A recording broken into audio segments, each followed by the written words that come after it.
Hey everyone, I'm Ellie, and my genius inventions are set to make me the next Thomas Edison. If you want to see more of my one-of-a-kind inventions, please comment and don't forget to like and subscribe to Animated Story Show. My mom passed away when I was little, so since then, it's just been me, Dad, and my older sister Kara. Dad's an independent scientist. Growing up, he was always inventing something and let me help around. Naturally, I developed a passion for inventing from an early age. You're playing Frisbee and you're hungry, but you don't have a plate to eat your food. Has this ever happened to you? No. I present to you the Frisbee food plate. Okay, no Frisbee plate. How about these goggles that help you cut onions without tearing up? Or this cool food hat, perfect for all your TV snack needs. Okay, so maybe they weren't ready for my inventions back then, but at least Kara seemed to like them.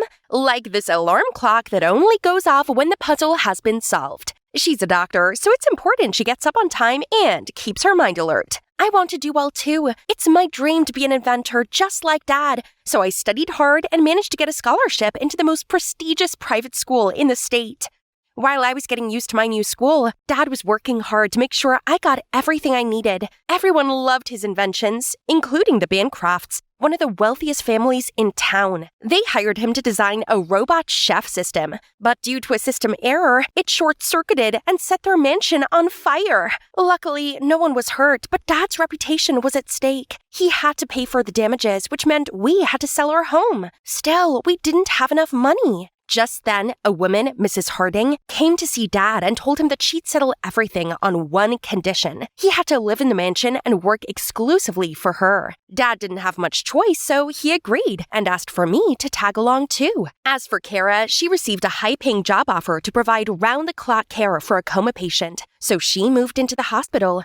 So Dad and I started our new venture, only mansion life didn't go so well. As soon as we stepped through the huge doors, Dad was bundled off into the basement to work. And me, I became Mrs. Harding's own personal servant. This was so not cool, so I decided to get sweet revenge. I tinkered with Mrs. Harding's high heels so I could control them with a remote. Only I was busted by Ariana, Mrs. Harding's daughter. What are you up to? I'm just... Oh, I see. Clever. Let me help you. What in the cinnamon toast? So we watched Mrs. Harding put the heels on, wobbled about, and tumbled over. Mission completed. Nice one, Ellie. That's the funniest thing I've seen all year. So, what's up with you and Mrs. Harding? Mom's always so strict on me, but Dad is the opposite. Only he's traveling, so Mom's running the Milo Corporation for the time being, and now she's turned into even more of a tyrant. From then on, Ariana and I became friends and spent our free time pulling funny pranks on Mrs. Harding together. We rearranged her laptop keyboard, messed with her water flosser, and tampered with her bedroom light. I wanted to help Dad with the finances, so at school, I opened up a design-on-demand inventing service for some extra money. Queen, the school queen bee, noticed and made an order with me. High heels that convert to flats will make partying easier. Put me down for a pair in size 7 and make sure they're hot pink. I finished the order, then excitedly gave them to Queen. Only she fell on her butt. You did it on purpose, didn't you? Ugh, I'll make your life a misery. I made them based exactly on your order. Hey, you got what you ordered, so leave her alone. Turns out this is Owen, who's also here on a scholarship. Owen's a science guy too, so we clicked instantly. One night, I was serving dinner when I overheard Ariana ask her mom why her dad wasn't back home yet. Ariana, he has flown to India for a spiritual retreat. Huh?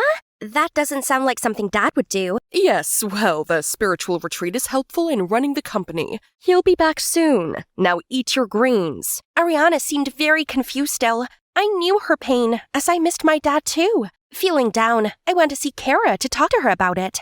But Kara appeared with 2 giant bodyguards. What's with the walking mountains? My patient is very important, so they're here to ensure information security. It's no big deal, sis. Just pretend they're not there. I felt bad that Kara had to work under such extremes for our family, so I was determined to sell more of my inventions. Everyone knows your inventions suck. Quit clogging up the hallway already. We could come up with better inventions. See, straight A's here. Those mean girls who were always ranking last in class now became top students? Pfft, how you achieve those grades doesn't count. Yeah, they definitely didn't earn those A's themselves. And you, that desperate for money, huh? Well, it's a long story. So I told him about my family's misfortune and how lucky I was to have Ariana as a friend, despite her being the daughter of the Mila Corporation owner. She seems cool. Why don't we invite her to the arcade with us?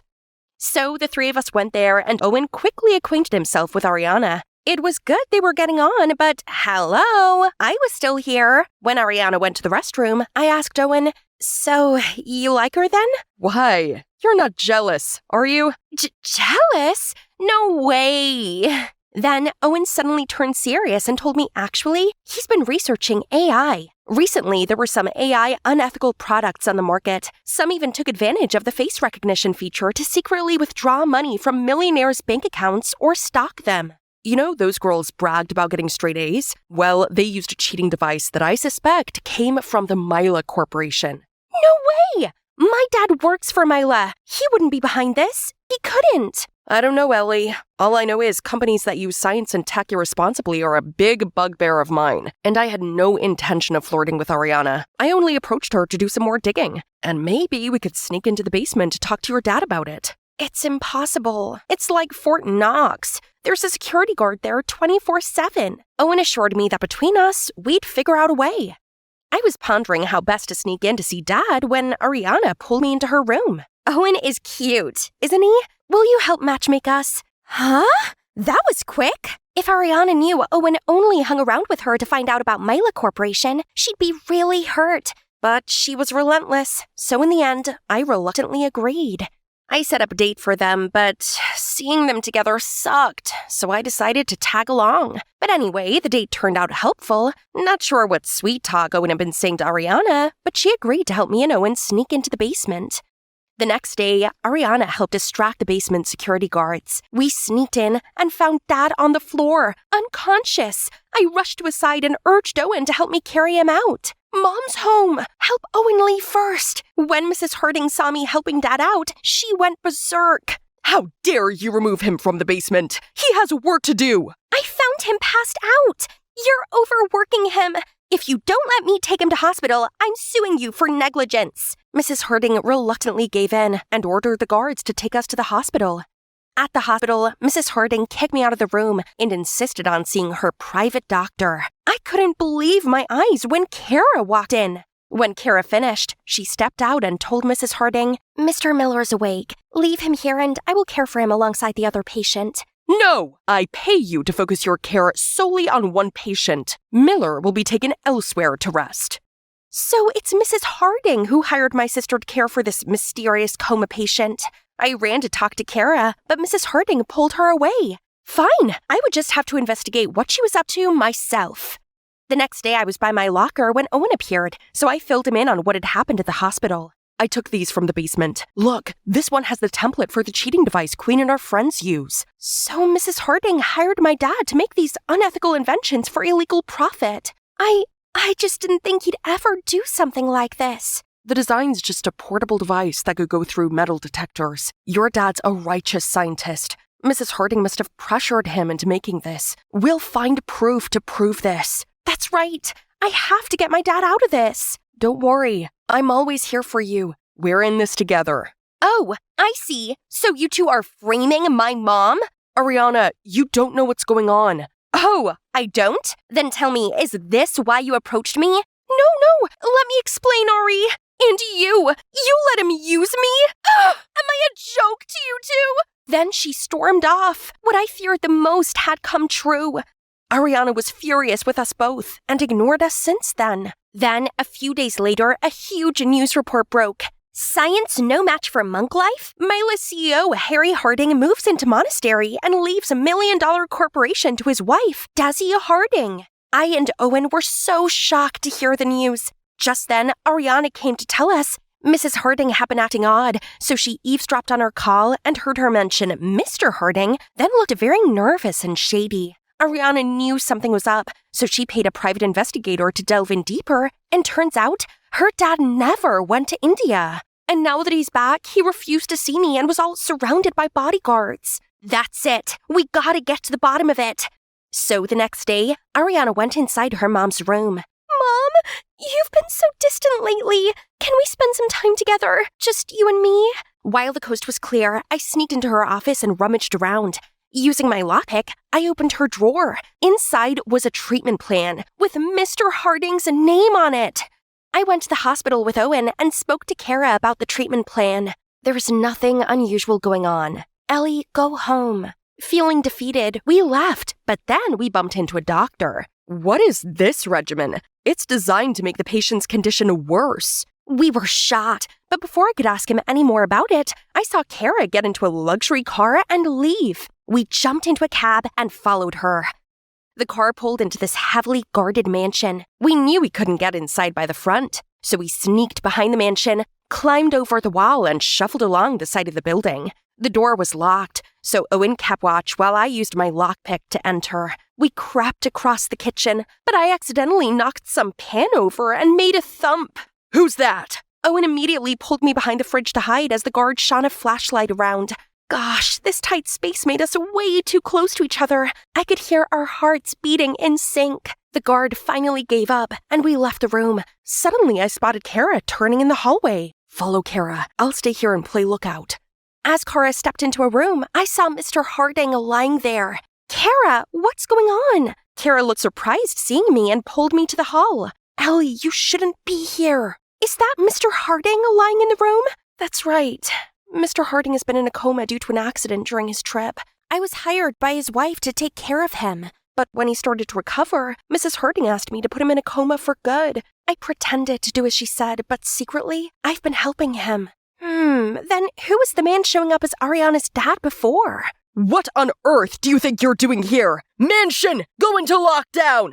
Voice verification not recognized. Surprised, huh? We've reset the system. Now it only responds to me. Seemed like Mrs. Harding had installed an AI system to control the mansion. Luckily, Owen managed to reset it. How could you? Look what else I found in your mansion. You trapped Mr. Miller here and forced him to build a robot to impersonate Ariana's dad without telling him the truth. Dad's also here?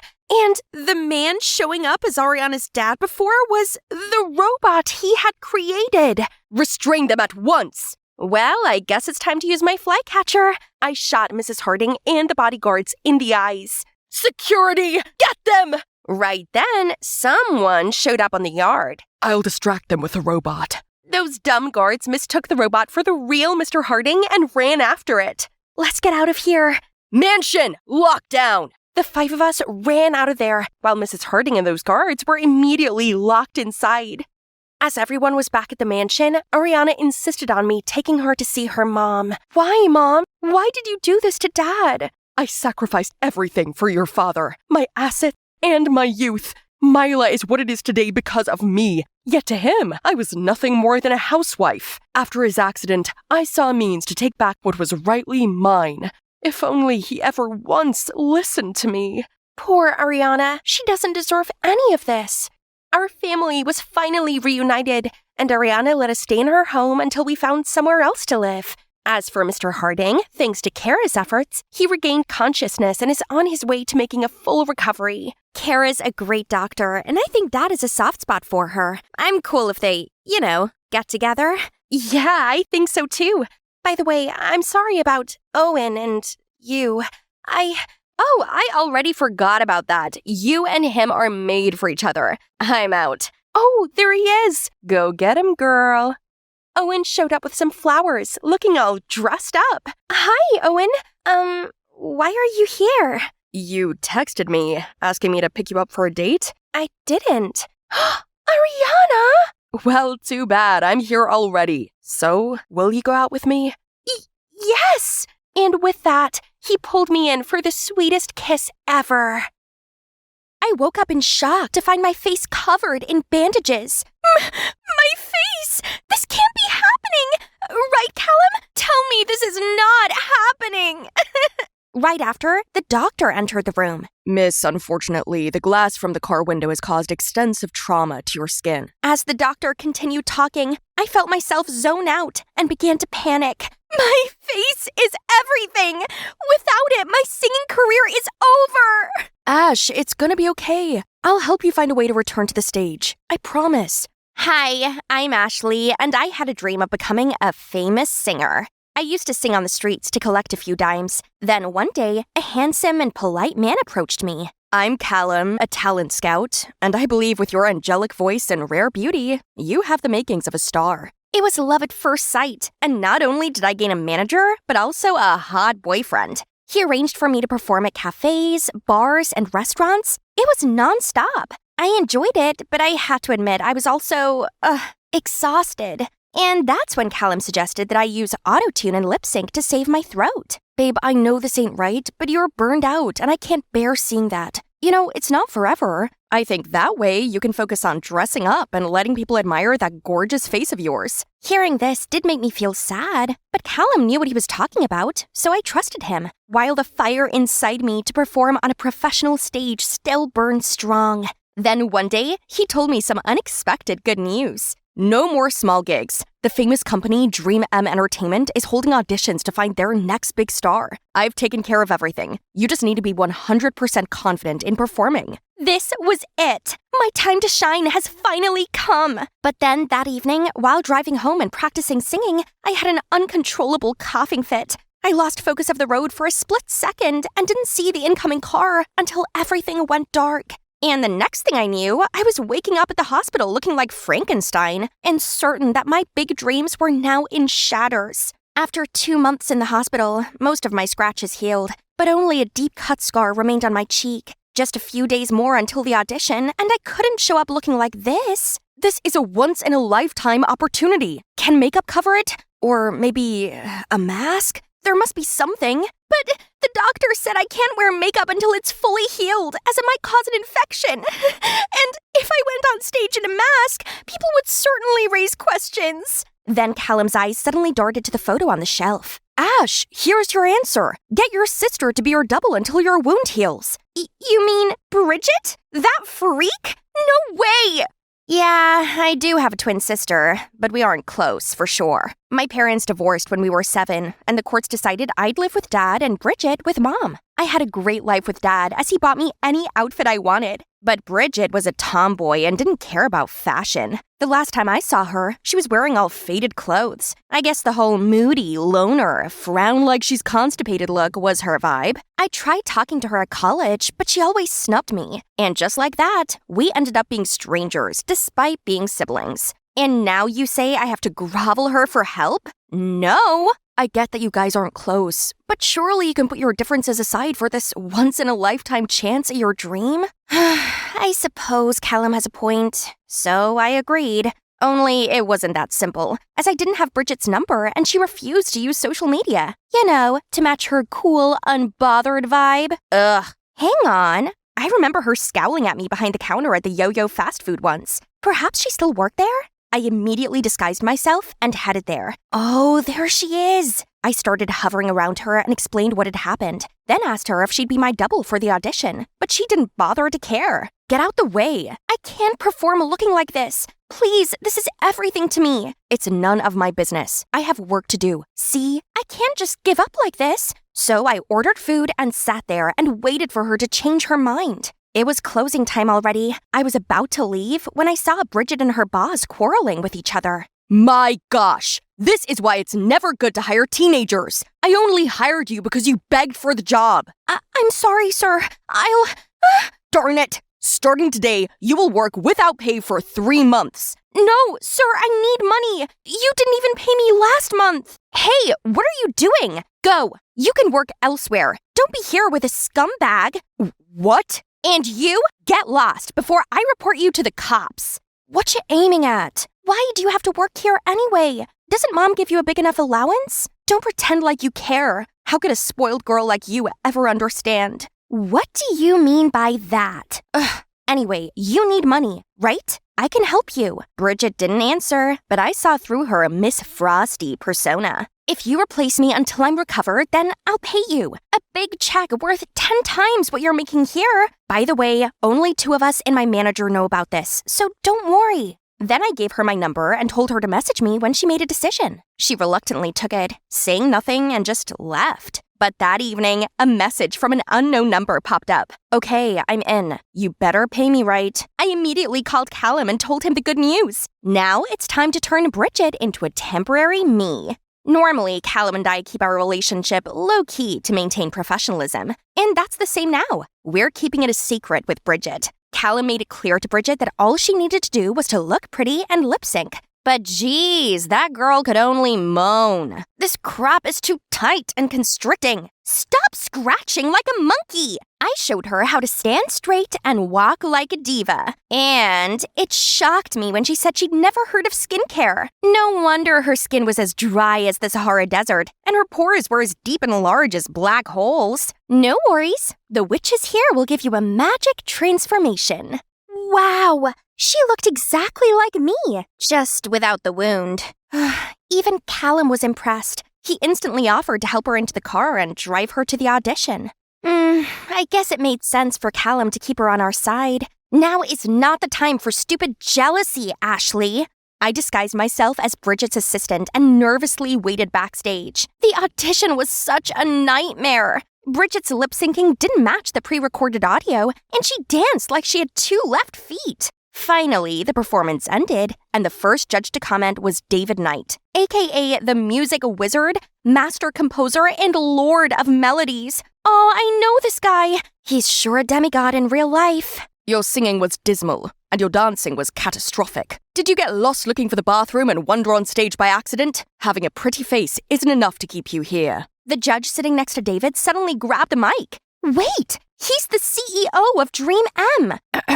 You're wrong, David. Beauty is also talent. She's a diamond in the rough, and only needs a little polishing to shine. After the show, Callum was overjoyed as he informed Bridget that she'd become a talent at Dream M and would soon become an A-lister. I was so excited too that I flung my arms around Bridget, but she coldly pushed me away. Enough for today. Since then, the 3 of us agreed that Bridget would perform on stage while I would record at the studio. The bad side was about putting up with David, the difficult judge at the audition who was in charge of my recording session. The only thing going for you is your face, so why hide it behind that mask? If you must know, I didn't have time to apply any makeup. Satisfied much? Sorry, what'd you say? It was too early in the day to deal with such a jerk, so I stayed silent and focused on the session. Your singing has improved significantly since the audition. It just still lacks some emotion. Thanks. My debut was just days away, but things didn't go so well. Bridget had no sense of style and appeared in the fashion column Worst Dressed lists, shaking like a leaf on stage and jumbling her words when facing impromptu interviews. So I had to set up a crash course for Bridget, but this time I taught her simple, easy-to-remember things instead of big stuff like last time. I showed her how to pair basic outfits, how to deal with the press, and most importantly, I still guaranteed her regular pay. Ash, You've helped me a lot, and so, thanks. Oh my, she was so awkward. But that was sweet. I could gradually feel that we were actually sisters. Bridget, the main effort was still yours. Keep it up. Soon, the company began to promote Bridget, and her reputation skyrocketed. All the while, my relationship with Callum took a nosedive. At previous events, Callum used to pamper me and bring me my favorite foods. But now he just brought Bridget's favorites. He never left her side, and they were always having cozy chats. So one day, I decided to talk straight to him about this. Callum, I have to admit that I feel kinda uncomfortable, as you're a bit too close to Bridget. Babe, I got you. I have to pretend I'm with Bridget as everyone thinks she's you. I'm doing this for your own good, so stop overthinking. Will you do it for me? I know, but I really feel insecure since I got this scar. It's like I've lost everything. Don't worry, the scar will eventually heal. The most important thing right now is you stay calm and get through this time. Right. I suddenly forgot that I was working for a greater goal. I tried convincing myself that they were just dedicated to their work and that my wound would be healed soon, and I could go back to being me. I still go to the hospital every week for follow-up and treatment. It's faded, hasn't it? I needed to escape, so I went to the studio to sing my heart out. I was certain no one would be there at this time of night, but turned out I was wrong. Surprisingly, on seeing me, that dude didn't shoo me away. Instead, he was actually pleasant. A night owl too, huh? Start singing then. I'll give you my valuable opinions. I was shocked by this approachability, but I rolled with it. David was many things, but there was no denying he was extraordinarily talented that made huge hits. I sang, and he gave me some useful tips and pointers. I believed you'd be too haughty to listen to my guidance, but it turns out I was mistaken. Well, I found you annoying at first, but I appreciate your help and I value your feedback. It seems there's actually a nice guy behind the ogre front. Sorry, what you say? I won't say it twice. Then I started humming a few lines from a song I'd written, but didn't realize I was singing it out loud until it was too late. That song is good. Whose is it? Actually, I wrote it. No need to be mocking. No, I'm not at all. I didn't know you had a talent for songwriting. Come here, let me hear the whole song. So we sat down together, and surprisingly, our vibe matched each other perfectly. Actually, you're the first person to take my ability seriously. Sorry? Hey, stop pretending! Actually, I'm not Gradually, Bridget seemed to figure out how to act like me, and her popularity grew. She was no longer sluggish and paid more attention to her appearance. Even Callum mentioned how he could only distinguish us by my wound. From then on, Callum said Bridget could do it herself, so they went to the shows without me. This feeling is making me squirm. On the one hand, I want Bridget to do well to help me out. On the other hand, I'm also feeling a bit resentful that I was replaced so easily.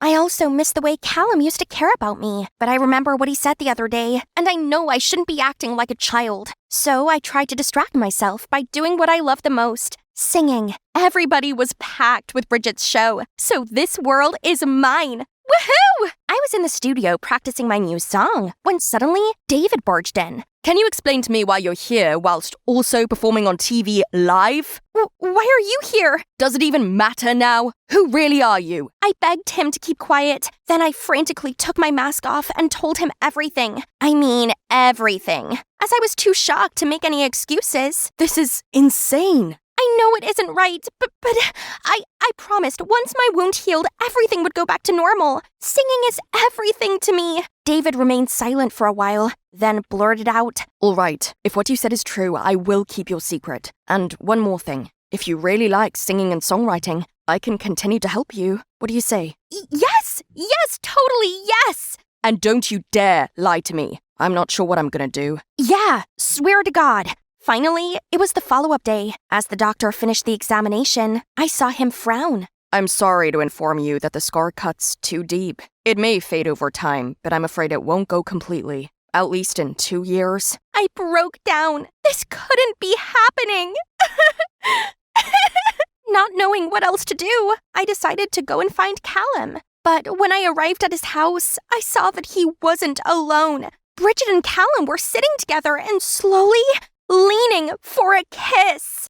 It's only 6 a.m., but Dad already woke me up. Hurry up, LaDonna. A huge storm's coming. Poor households await the city's plan for food and shelter. Oh, then what's the mayor's plan for my food? But Dad didn't listen and just drove away without letting me have breakfast. Well, I'm used to this anyway. A little backstory. We came from a long line of politicians. My grandpa, my uncles, all worked for the government. My dad actually broke with tradition and became a successful businessman. But I guess the apple really can't fall far from the tree. Last year, he took a sudden U-turn and moved back to his hometown to pursue a political career. And he was elected mayor. Since then, he had no time left for me.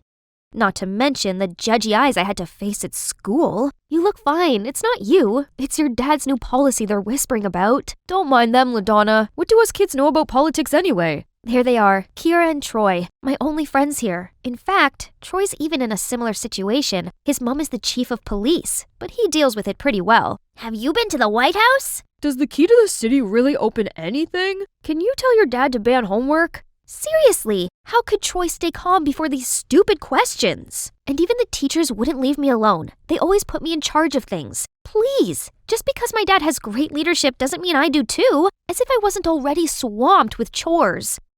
Once the last bell rang, I rushed to the grocery store. Since Dad's always busy now, poor old me had to take up housework, and it's frozen meals all day, every day. But today he'd come home early for dinner, so I'm gonna throw a feast.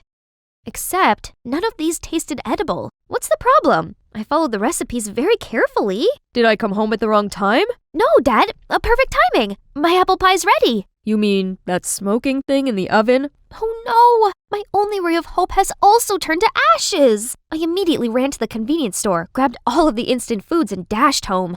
But Dad's already fallen asleep. He must be exhausted. It's always been him who raised me, as Mom passed away giving birth to me. Now on top of that, he had to take care of this whole town. He needed a partner to share his burden, and I needed to be taken care of as well. Let's see, getting to know someone new with Dad's hectic schedule would be impossible. So maybe reconnecting with one of his exes? From my aunt, I learned he had 2 ex-girlfriends. One is Jade, his old classmate who's still single. 2 is Alva. No other information. Let's start with Jade then. Next day, I immediately told Troy and Kira about my master plan. That's my Aunt Jade. No way! It's fated! Suddenly, a group rushed towards us, babbling about my uncle being appointed temporary Secretary of State. Jeez, chill guys! They kept flocking around, making me feel suffocated. Panicked, I ran away, and as I turned the corner, a hand pulled me back. Calm down. You're safe from that crazy crowd now. Thanks, but why did you help me? I've been in your position. I know what you're going through. Just like that, I found myself comfortably venting everything to her. It must be hard for your family of 2. That's why I'm finding him a wife. Oh, good luck to you then, sweetie. I have to go now. What a lovely lady. If only everyone could be like her. With Kira's help, setting up a date for Dad and Jade was a piece of cake. We both dragged them to the same restaurant, then cued some cliché matchmaking moments. Me and Kira quickly excused ourselves and monitored things from afar. They seemed to have a good time, but as we leaned closer... Huh? Inflation? Food security? Obesity epidemic? They'd been chatting about politics this whole time? Dad! That's exactly why you're single! On the way home, I constantly mentioned Jade, but Dad was nonchalant and switched the subject to his meeting instead. Ugh, another one in 30 minutes. I'll have to stay home alone tonight. As he dropped me off, he added, Find yourself a boyfriend first before trying to set me up. How annoying! I then called Kira to inform her that our matchmaking plan had failed, but it took her a while to accept it. You give up too soon. Is it 'cause you don't like my aunt? No, Kira, it's 'cause I know my dad. And if he said no, it's a no. Okay, now plan B. Alva. I did some digging and figured out the neighborhood where she lived. I'll go there tomorrow. So here I am now, completely lost. Except, isn't that the woman who helped me at school? I rushed over and thanked her for the other day, but she seemed a little off. After a lot of persuading, she finally told me the cause of her sorrow. A tragic love story. His family are all politicians, so they can't accept someone mediocre like me. I'm so sorry, but I'm sure you can find someone better. She shook her head, saying he'd recently moved back to town and was still single. That got her reminiscing about the good old days, but sadly, he's seeing someone else. Wait a sec, is that a photo of you two? May I see? She showed it to me. My thought exactly. That's my dad! So, you're Alva? Yes, but how do you know? Because you're my dad's ex, just who I'm looking for. I shrieked in happiness, but strangely, she cried even harder, then hugged me. If that's your dad, then LaDonna, I'm not just his ex. I'm your mom. Hold up, what now? So, they were deeply in love despite my dad's family's disapproval. But when I was born, they got even angrier and kicked her out. Yet, this entire time, I thought my poor mom was no longer on this earth. Our reunion was cut short by Dad's call. I wanted to ask him everything ASAP, but Mom signaled me not to. Honey, don't tell Robert yet. Of course I look forward to our family's reunion, but I'm not ready to meet him. And perhaps neither is he. It'll be awkward for him and the woman he's seeing. No worries, Mom. There's nothing between them. The only woman for him is you. Having Mom beside me made my life so much better. She's a successful businesswoman, but still puts work aside to spend time with me. We went on picnics, shopping, watched movies together. And her cooking is the best. I devoured the grilled ribs in an instant. It's 1,000 times better than frozen food. When I'm around her, I can be myself without worrying about the public's eye. I wish I could skip class every day to stay home with Mom like this, but it's not that easy. At school, I excitedly told Kira and Troy all about my fun outings with Mom, but they looked rather uninterested. Whatever.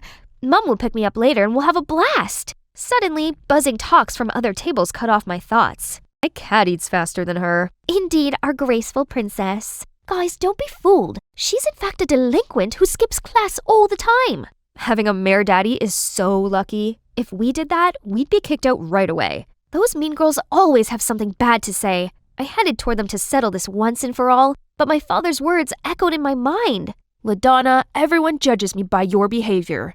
Ugh, fine. They're right, LaDonna. You've been absent quite a lot lately. I just want to be around my mother. A good mom would never tell her daughter to skip class. Think about it. There must be a reason for your whole family to be against her. What do you know? They were the bad guys who unreasonably looked down on her. Then why did your dad keep in touch with my aunt, but cut ties with her? So, Kira was still annoyed that my dad and her aunt didn't become a thing? How petty. I walked off, but Troy ran after me. Kira's just worried about you. Also, you're living in the same town as your mom now. You'll have lots of time with her, so don't play truant again, okay? Here, I've marked the important parts we learned during your absence. Troy has always been gentle to me. He's right. I have tons of time for Mom, but we can't keep sneaking around like this. My parents should reunite soon. I remembered the story of how my mom first met Dad and got an idea. What's so important that you have to come here in this weather? I promised to help out a friend. Please pull over here and wait for me. The friend I was helping was none other than Mom. I then waited a bit before telling Dad to bring me an umbrella because it's raining too hard. Now it's your turn. Go get him, Mom. And just like that, the romantic scene from many years ago was reenacted right before my eyes. My mom was soaking wet, dashed through the rain, then bumped into my father. My dad then bent down to help her up, looked right into her eyes, and dropped her on the ground? I was still in shock when Dad charged towards me and dragged me back to the car. How did you know that woman? I asked around. Just stop. Never see her again, got it? His extreme reaction was proof that Mom really mattered. They'll definitely get back together soon because they had me, their special bond. That night, I called Mom. She must have been really upset. It's all right, honey. I'm used to it. Your dad's family was... Never mind. Your birthday's coming. LaDonna, what do you want for a present? I just want you to be with me. Yes, sweetie. If only we could celebrate as a family. That's it! I insisted Dad throw me a huge birthday party. I invited all my friends and acquaintances. When the party began, I stepped on stage and thanked everyone for coming. Lastly, the biggest thanks goes to the people who brought me into this world. Dad, Mom, please join me. I believe you all know my father already, but my mother, Alva Garrix... The crowd began talking and pointing. Now Dad has to acknowledge her. Please, it's a misunderstanding. Miss Garrix here is only an old friend, and it seems she got along very well with my daughter, which is just adorable. Let's toast to our little princess's birthday. Unbelievable! He's fully committed to disregarding her. As the guests were busy chatting, Dad pulled me into a room. Ugh, he doesn't have the right to be mad here. Old friend? You're straight up lying! Alva is my mother. No, she's a gold digger. Look, there's no time right now. When do you ever have time for me? Dad just sighed, apologized, then sat me down to tell me that back when he first started his business, it failed, but he didn't want to ask his family for help. Mom berated him, saying he was a dumb loser who wouldn't take advantage of his family's power. Unable to change his mind, Mom left after I was born. No, that's not it. I'm sorry, Robert. I shouldn't have shown up here. It's all my fault. She suddenly passed out. Panicked, Dad and I put her in bed. That night, I checked on Mom constantly, then fell asleep next to her. I was awoken by my phone's notifications, so I quickly went out to check to not wake Mom. Oh my, hundreds of articles about my dad came up. His old photos with Jade and with my mother were all over the news. The press was saying that he's a wolf in sheep's clothing. Dad's bombarded with calls from dozens of news outlets. It's her. Only Alva has these photos. Dad, look! How could such a frail person do anything? Suddenly, I saw a figure at the door to Mom's room. Dad and I tiptoed over, then grabbed them. Aha! Gotcha! Huh? Kira? Kira claimed that my mom's very suspicious, so she had to keep an eye on her. I swear she's faking it. I heard her on the phone just now. Enough, Kira! You're out of line this time. I don't want such a petty friend. Leave! Kira didn't say another word and just left. So did my dad. The protest at 4th Street is still going strong? All right, I'm coming. It's always work, work, work. Do these strangers matter more to him than his wife and kid? The next day, Troy asked me to meet up at the park for some update. So I unloaded everything onto him. I can't believe my dad rejected Mom just to save face like that. He's not making as much money as when he had his business. Why is he so dead set on this job? I used to think like that about my mom too, but then I realized that she wasn't doing her job for money or fame, but simply contributing to society. I now entirely support her because it's her life's purpose. It might be the same for your dad. What Troy said lingered in my mind. It does make sense. If Dad's all about glory, there's many other ways which don't require him bending over backwards day in and day out like this. Troy's always been understanding to his mom. And me? I've never been supportive of Dad when he had to juggle between his job and me.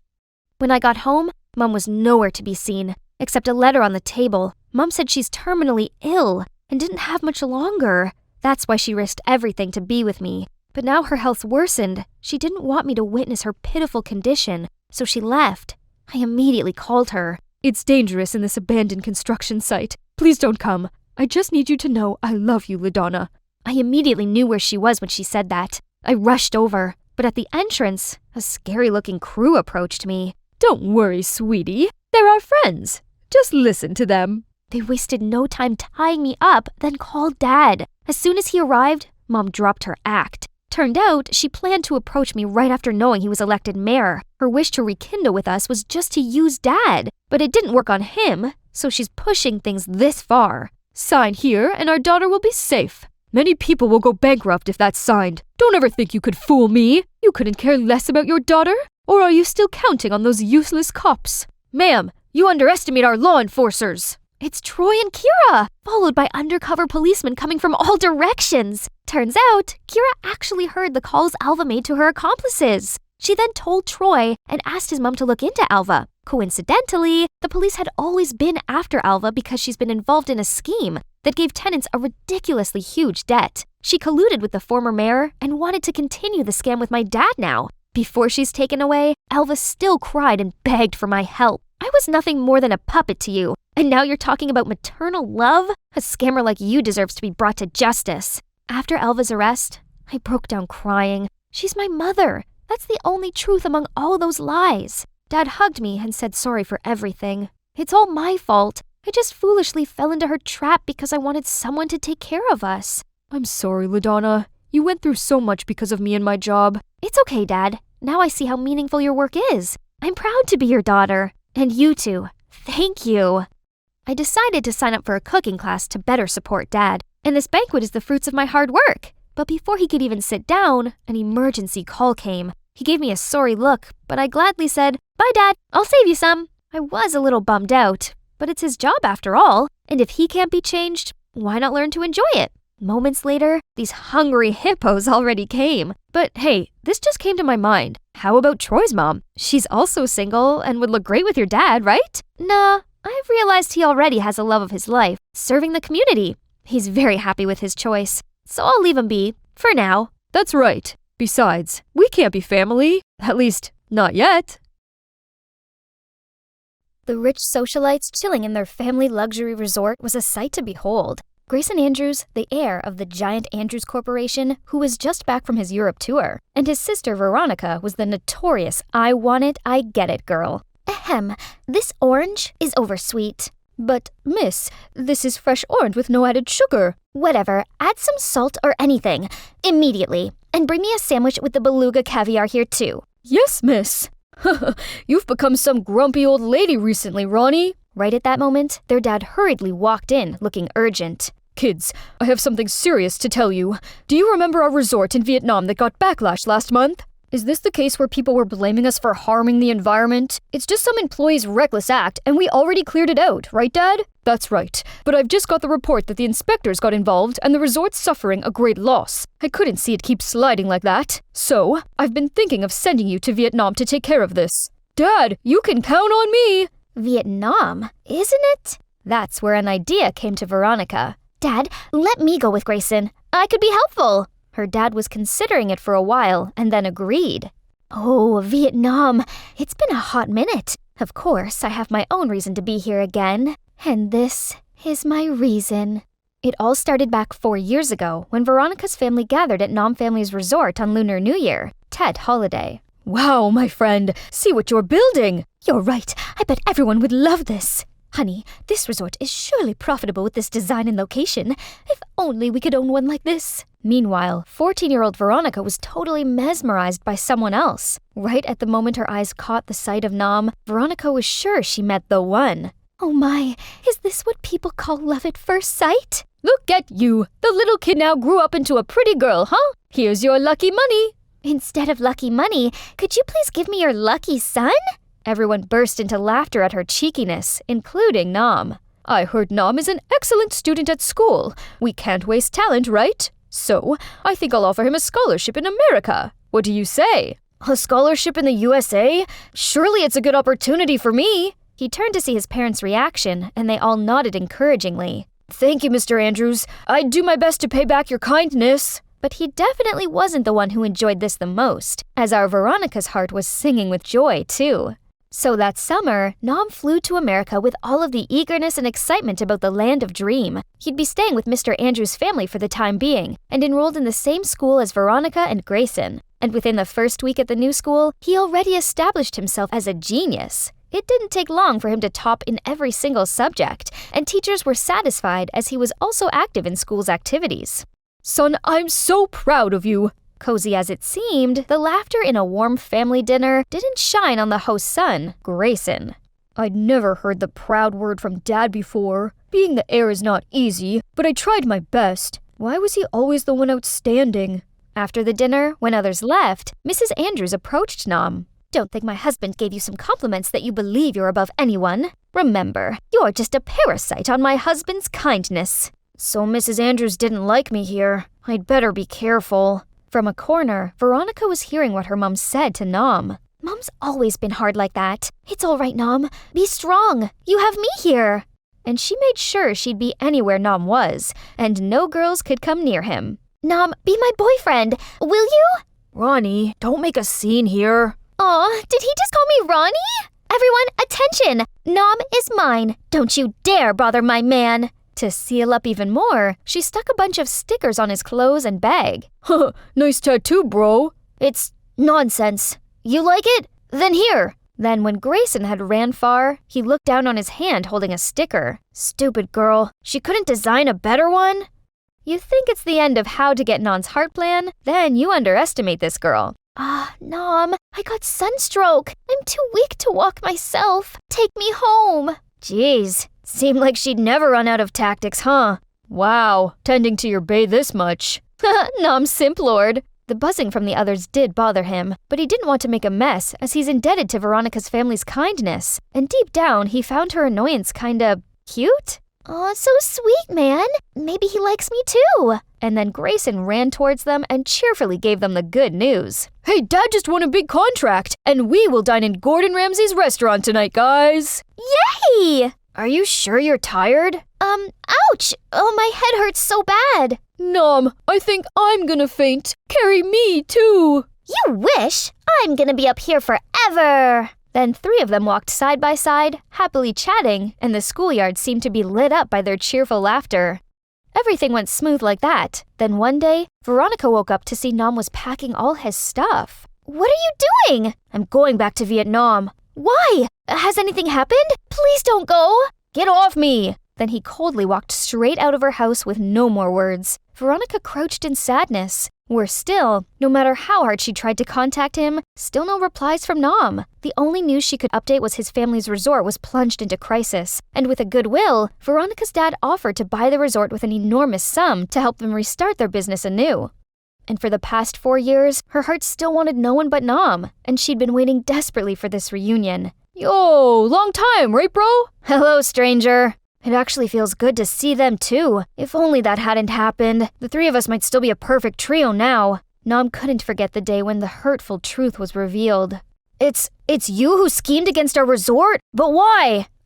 You should ask why your father had that impeccable resort that makes me want it to be mine. Thanks anyway. I'm gonna tell Mr. Andrews. Suit yourself. But remember, 2 families are working together on a project. Let's see. If we withdraw, who knows? Your family will go bankrupt. Do you really want that? Huh?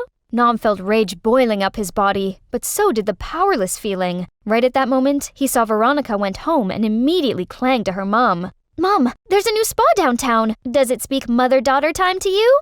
Of course, hon. Anything you want. They're all the same. Spoiled rich socialites who think they're above everyone. And right in that minute, he realized that he couldn't be here any longer. Xin chao, Nom. How you doing? Do you miss me? But Nom just coldly turned to the other direction. Seems like someone just got ignored. And seems like someone wants a death note. That's fine, he's just being shy. I'd be staying in Vietnam for a while and definitely make him my boyfriend. Nom, you can't run away from me this time. But Nom was such a workaholic, and with Veronica's presence, he's stuck in the office even later. At this rate, how am I supposed to seduce him? There is the only way. After that incident, Nom's family managed to build a small hotel, but attracted a great influx of tourists. That afternoon, Veronica came there, then barged into the office room. Oh, hi! Hello. Hi. Dad told me to go here and learn some business, but Grayson doesn't give me anything. Please let me help you here. What do you want now? Nom just wanted some peace away from Veronica, but things didn't go that way easily. Come on, son. Do you remember when our family had a hard time? Veronica's family was willing to help us. Help our butt, Dad. If only you knew. Okay, but don't make a mess here. The day after, Veronica had the first working day at Nom's family's hotel. Mangosteen? We don't have this in America. Hey, you! Bring me more! Hey, guys, can you bring the sunshade here? I'm not wanting to be a burnt squid.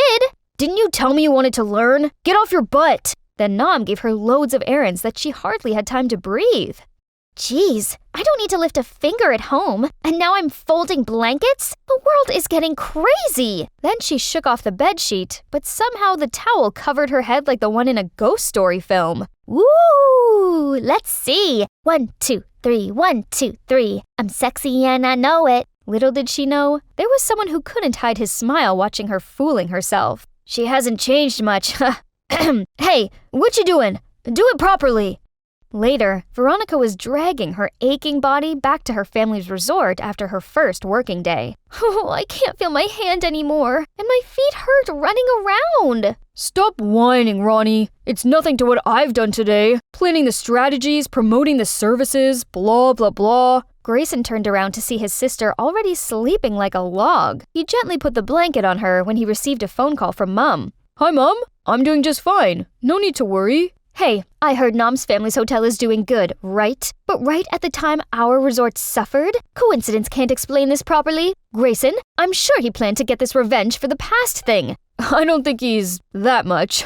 Anyway, Mom, you still hate him after those years? I hate your dad always comparing you with him. This low class will never be on the same level with my son, right? What Mom said didn't stay still in Grayson. It's true that Dad always regarded him more than me. Even when he's gone back to Vietnam, Dad still talked about Nom being this, Nom being that. Next morning, Veronica got up and freaked out that she'd overslept for more than 2 hours. When coming to the hotel, she received a glaring look from Nom and a long list of errands that seemed not to end. Gosh, I have to do this for how long? Finish it, and we're going out for lunch. Hearing that, Veronica diligently cleaned every corner of the hotel, making sure no single speck of dust left. Yay! Let's go for lunch! Huh? But why you're here as well? Happy being the third wheel? Then they went to a local store selling chicken rice, which was definitely out of Veronica's expectation.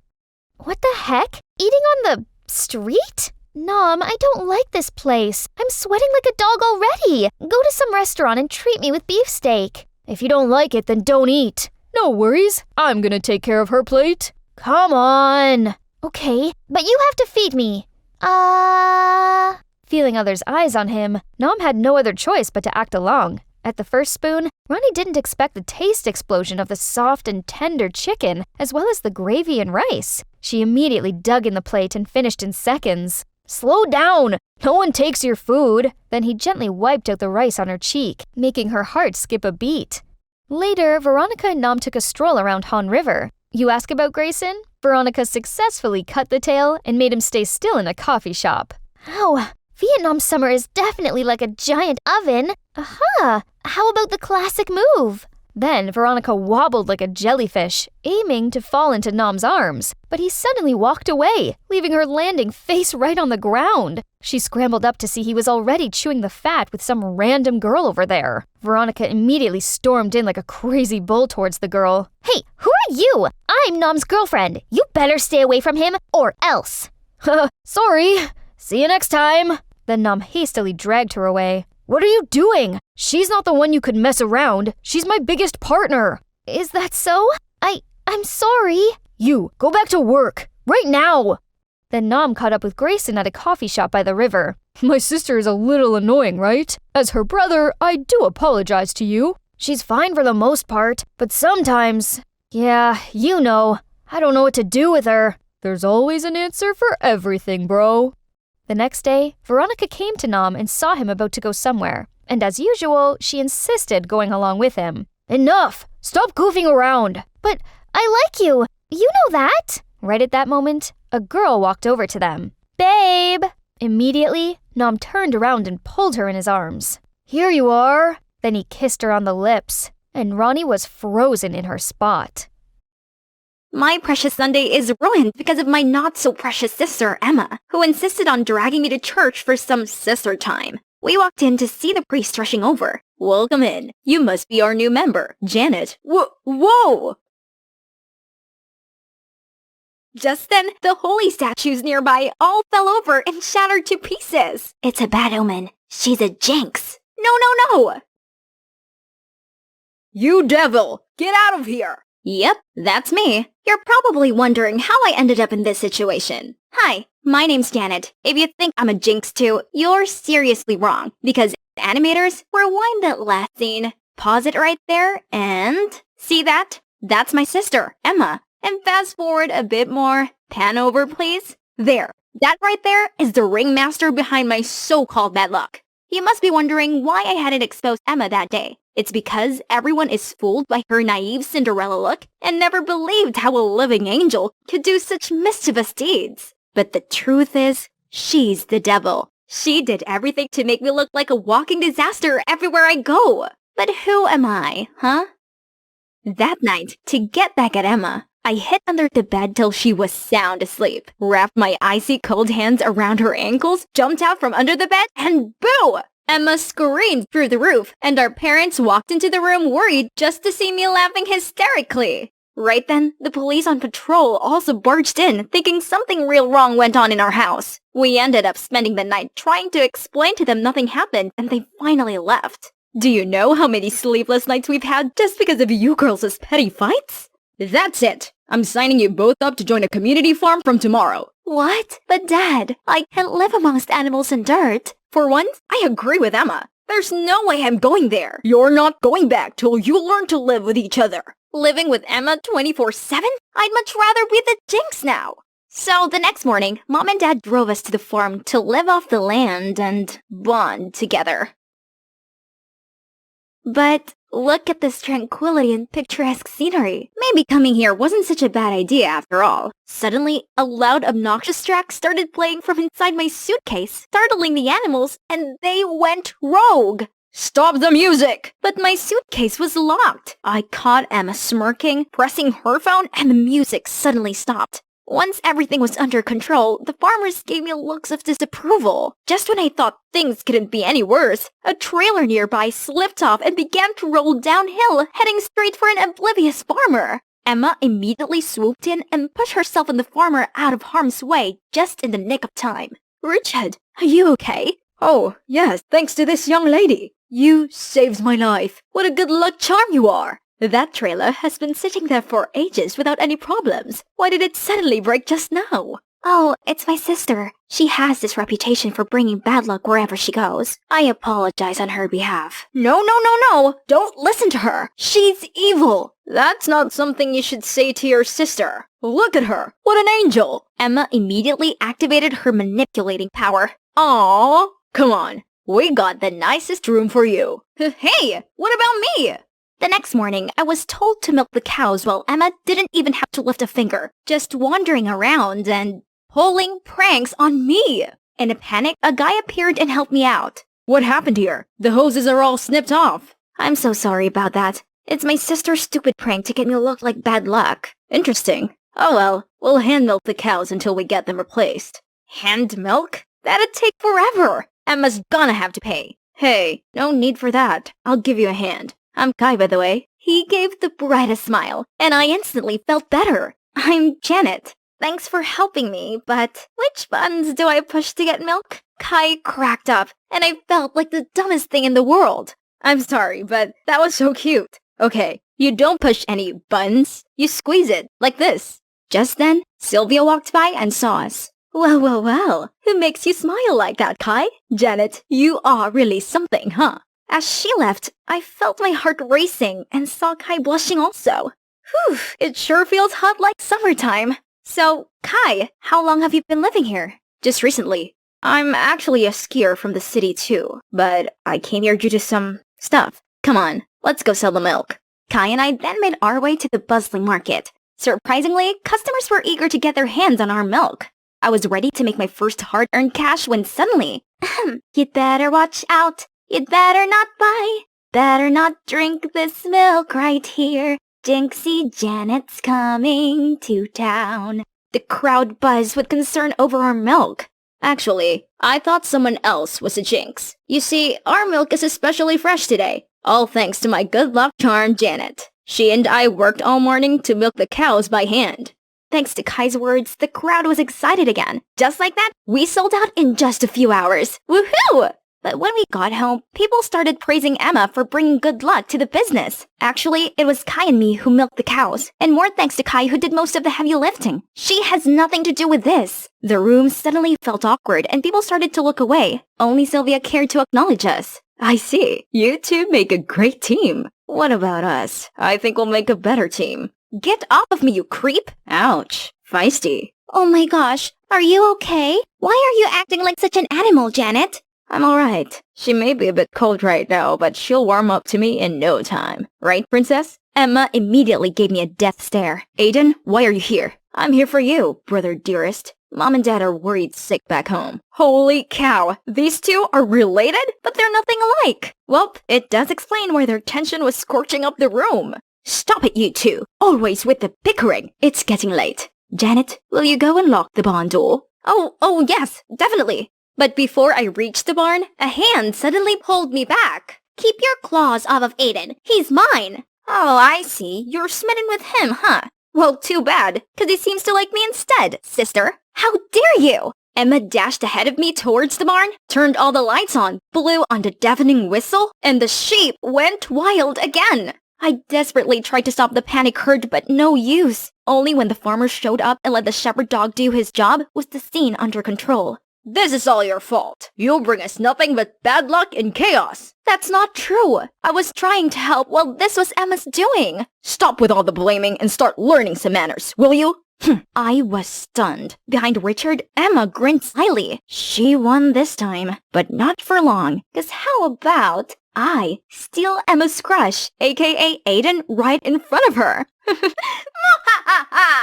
Well, actually, I didn't really have to steal anything, 'cause Aiden always found his way to me first. And he also brought Kai along. It was like something was going on between them, and they kept fighting to get my attention. They showered me with food, fought over the seat next to me at dinner, and wouldn't let me lift anything remotely heavy. It was getting a little annoying, but seeing Emma fuming with jealousy each time is so worth it.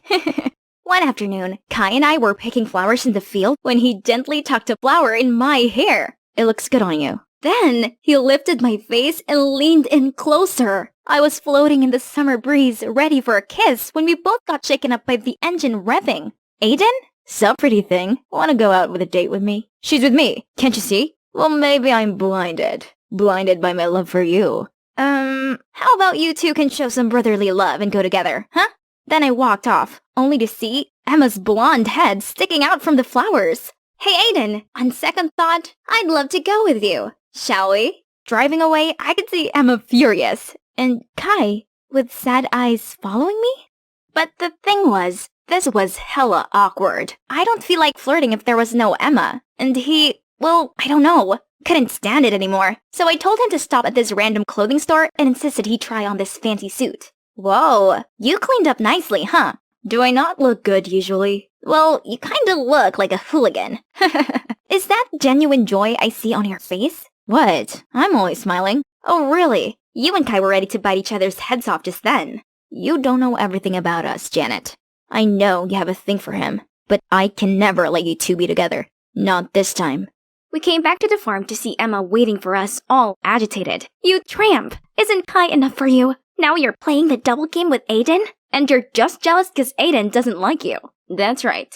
I only have eyes for Janet. She and Kai were never together. So quit sticking your nose into our business. Emma couldn't utter a word. For the first time, she seemed so vulnerable, then rushed away in tears. Look what you did, brother. Playing with both Emma's and Janet's hearts is a low blow. You're one to talk. Wasn't the thing with Tina your low blow? Tina?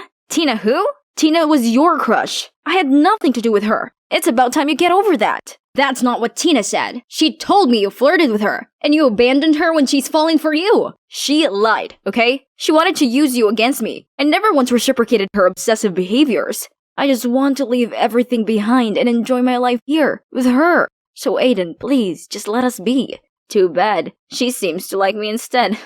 Can't you see? She doesn't care if her sister likes me. She still chose me over you. Dang, those words hit me hard. I didn't realize what I'd done to Emma all along. It's time to end all these silly sibling conflicts. Guys, stop. Can't you see you're hurting each other just like Emma and I? Janet, this jerk plays with you and Emma. He deserves a fist or two. No, Kai. I'm not exactly innocent either. I was also using Aiden to get back at Emma. You what? I know. But all these petty revenge doesn't bring us any good. No one wins at all. And honestly, I regretted having hurt Emma. And so should you guys. You want this golden boy to drop his sky-high ego? Yeah, good luck with that. I'm not a golden boy, Aiden. Are you kidding me? With all your success and skiing trophies, Mom and Dad can even see me behind all that. When you left home, they freaked out and made me go looking for you. Do you know the reason I quit skiing and left home? 'Cause Mom and Dad wouldn't stop pressuring me. It's suffocating. Every time I stand on the rink, my whole body shakes like crazy. I'm not perfect, Aiden, and I did not want to take away any attention from you. I'm sorry if you ever feel that way. Well, I didn't know. You could have told us what you'd gone through. To who? To Mom and Dad? The ones who keep pushing and nagging? Sorry I wasn't there for you. Heck, I was the worst. Right? You two could work this out. Now if you excuse me, I have my own sibling conflict to resolve. I was about to leave when we heard Emma screaming, Fire! Fire! Help! We immediately rushed to her, and the fire already caught on the haystack. It was spreading fast. I accidentally knocked over the oil lamp. What do we do now? You go call the firefighter. Aiden, you go get everyone here. Us two, we will go get water. Go, go, go! Kai and I tried our best to pour bucket after bucket of water, but it only stopped the fire from spreading, not put it out. We almost exhausted ourselves when the farmers arrived along with the firefighters, and luckily, after half an hour, everything was under control. Phew! But then, the farmers started surrounding me. It was because of you, isn't it? Every time incidents happen, you're always on the scene. Coincident? I think not. There we go again. But this time, I'm too beat up to even say anything. Then, there was Emma, petrified in fear, so I used every last effort to stand up. That's right, I knocked over the oil lamp and caused this fire. What are you doing? It's okay, I'm used to this. No, it was my fault. Janet's just trying to take the fall. In fact, this whole time, I was the one doing all the damage and blaming it on Janet. Was this for real? Emma standing up for me? You? Is this some kind of childish joke? You could have really harmed everyone here. This is our life work, not your girls' playground. I'm truly sorry. That's it. Tomorrow morning, you'll have to leave here for good. Both of you. We had no choice but to call our parents to pick us up. Meanwhile, I gotta pack my stuff. Hey, I know I've been mean to you since forever, so why did you still take the blame for me? I'm just tired of petty fights. Besides, I feel bad for stealing Aiden away from you. I don't have any feelings for him, and I don't think he falls for me either. I just wanted to mess with you. I figured. I actually heard what you guys were talking about before, and it hit me hard. You know, I used to enjoy being the only child. Yeah, no kidding. But honestly, when you came, it felt like all the attention and love was stripped away from me. I felt so lonely and jealous, so I decided to make you the center of attention, but in the worst way possible. I'm sorry. It's okay. It's all in the past now. I just want us to get along. And me not be called a jinx anymore. You got it. The next morning, our parents arrived all angry. We were so ready for a long-term grounding, but once they saw us holding hands, they were pleased. Honey, I think your plan worked. I knew it. You two can be little troublemakers, but deep down you still love each other. Come on, let's go home. Can we just wait for a few minutes? I don't want to leave without saying goodbye to Kai. But what took him so long? I gotta get going. Then Kai finally showed up. Wait up! I rushed out of the car and ran to give him a big hug. I thought you wouldn't come to say goodbye. How could I not? Especially when you forget the most important thing. Really? What is it? It's me, you silly. Oh, you're coming back to the city? Yes, I have a reason to be back now. To the city, to skiing, and what is it? It's you. Suddenly, a tree fell over right beside us and crashed the mailbox, causing all of the mail to fly out. You really are bad luck, aren't you? Hey, that tree was already rotten. And don't you think that it barely missing us means I'm good luck? I'm just kidding. Hey, I'm Lydia. It might seem like this enchanting forest is real, but it's even better. It's VR, and you're looking at its creator. This is nature at its most perfect form, unpolluted, a home to many wild creatures. Those are actually my friends' avatars. One of them is Layla, my best friend, my only real-life friend. All the kids used to think I was a freak for my obsession with plants and nature. Then I met Layla, who was also a nature geek in the neighborhood. I knew right away that she and I were going to be best of friends. We loved all the same weird things, like pickled garlic and growing peppers to make pepper spray. We were basically inseparable, and with Layla by my side, I couldn't care less about what the other kids said anymore. But my world suddenly turned upside down when Layla graduated high school and had to move out for college. Saying goodbye filled me with sadness and fear. Layla was my only friend, and I would feel lost without her. So she came up with the idea of using VR to keep me company. Little did I know, it completely changed my life. VR opened a whole new world for me, giving me the tools to build the land of my dreams, a place where Layla and I could hang out and explore nature the way we used to. Soon enough, I quickly got a grasp on VR and became a big-name player in the game. Before long, my life was more virtual than reality. Suddenly, everything was black. I took off the VR headset and Mom and Dad were standing at the door. Why are you still here? It's the middle of the school day, for God's sake! You've had your head buried in that game since your junior year. Enough is enough! You know what? We've been too easy on her. You need to get into a college at the end of the school year, or we will kick you out of this house! Then how am I supposed to play VR? You know it's my life! Not my problem. You're 18. It's time for you to grow up and face reality. Mom! I'm with your dad on this. Now hurry up and get to school. Later, I reached out to Layla for help. Why don't you apply to my college? That seems like a good idea. I'd get to see you in person again. Right? You'll be out of your parents' reach, and it's an easy school to get into. They just need your high school transcript. Simple. Girl, say no more. Sign me in. Months passed, and it was finally college admission day. Man, it is packed here. Where could I find the school garden? There it is. But where's Layla? There was only a boy sitting here reading a book. He was literally glowing in the sunshine. He suddenly looked up and our eyes met. That was so awkward. Lydia! Oh my God, I'm so glad you're here. Finally, we've reunited after 2 years. Layla, I missed you too. Oh, you look different. The girl standing in front of me was totally dolled up from top to toes. What happened to her? Oh, I found my style ever since I got here. Don't worry, I'll help you out with your style too. But I like my style. Anyway, do you know what major you're in? I haven't decided yet. Better hurry up. Our school has a rule. To stay here, you have to choose a major within your first week. But no biggie, just go to my department. Greenhouse. I'm the class president now. Come on, I'll show you around. Then, Layla led me to her department infrastructure, and I was absolutely impressed. It was equipped with modern experiment and technology and exotic plants. Right then, a group of students swept past me and flocked around Layla. She introduced them as her new friends, but they just gave me the screening from head to toe, then straight up ignored me. Ugh, rude. Whatever. I need some alone VR time anyway. I put on the headset and doing some boxing moves, but accidentally knocked over something in real life. Layla, why is your friend wearing the VR thing and breaking our stuff? Don't you dare tell me she's from VR. No. She just uses VR since she's socially anxious. I'll talk to her. Lydia, listen, if you're going to become a greenhouse major, you have to lay off the VR a little bit. You can't be carrying the headset around campus, okay? I confusedly nodded my head. Isn't she also playing VR with me all the time, though? Afterwards, I went to get settled into my dorm room to find a girl playing my fave VR motorcycle race while riding her hoverboard. She's good, but I'm the boss of this game. Instantly, I joined the race and quickly passed her. But man, this girl was fierce. We ended up reaching the finish line at the same time. Whoa, that was epic!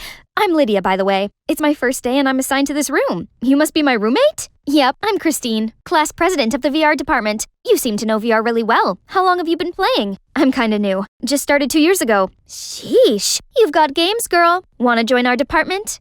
The next day, Christine showed me around the VR department, which was full of the newest techs. Dude, this is so sick! Every week, we have an exhibition of new VR technology, and we mainly work and interact in VR. No need for awkward real-life convo. Besides, our department also joined the school annual creativity competition for the huge prize of $10,000, which we could use to develop more modern VR technology. Whoa! This place was heaven! Just imagine playing VR all day, every day! Holy moly. Can it be? Soccer shots enhanced?